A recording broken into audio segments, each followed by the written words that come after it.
સુરત શહેરમાં પડેલા વરસાદ અને તંત્રના પાપે વેપારીઓની કમર તૂટી છે। વરાછા પોદ્દાર આર્કેટમાંથી પાણી નીકળવાના વેપારીઓને રવાના કરવામાં આવ્યા અને ત્યારબાદ વેપારીઓને રોવાનો પણ વારો આવ્યો છે।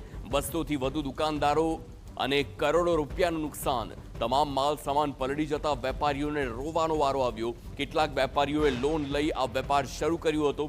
મોટાભાગના વેપારીઓને ફરીથી વેપાર માટે રૂપિયા લેવા પડે તેવી પરિસ્થિતિ છે। દુકાનો ખુલતા જ ખરાબ સ્થિતિ સામે આવી છે। વેપારીઓ પૂર માટે મેટ્રો પ્રોજેક્ટને જવાબદાર ઠેરવી રહ્યા છે।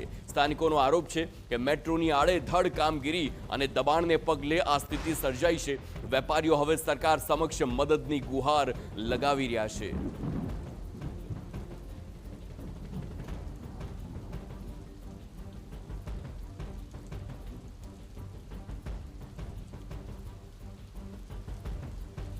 અહીંયા 250થી વધારે દુકાનો પાણીમાં ડૂબેલી હતી। તમામ વેપારીઓ અહીંયા હાજર છે।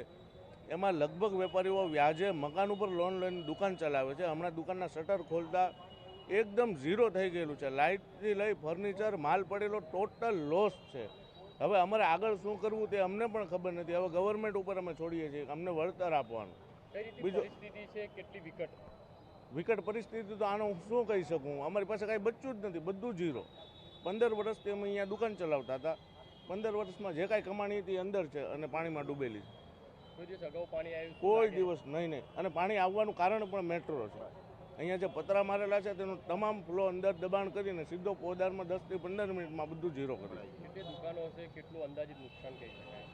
નુકસાન અંદાજે આંકડો કહીએ તો 200 કરોડથી પણ વધારે રૂપિયાનું, 250થી વધારે દુકાનનું નુકસાન। હું અહીંયા 2005થી દુકાન ચલાવું છું।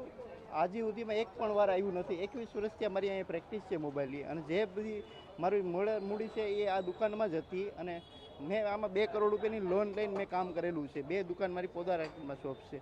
મને એસએમસીએ 21 વર્ષ પહેલાં આ બિલ્ડરે છે ને પ્રોટેક્શન લાઇન કરી દીધી હતી, અને એસએમસીવાળા આવી અને એ લાઇન છે ને એવડી પાડી ગયા છે, અને એને લીધે જ ગટર અને મેટ્રો ચાલુ છે, એના પ્રોજેક્ટને લીધે જ આ પોદાર આર્કેટમાં પાણી આવી ઘૂસી ગયું છે।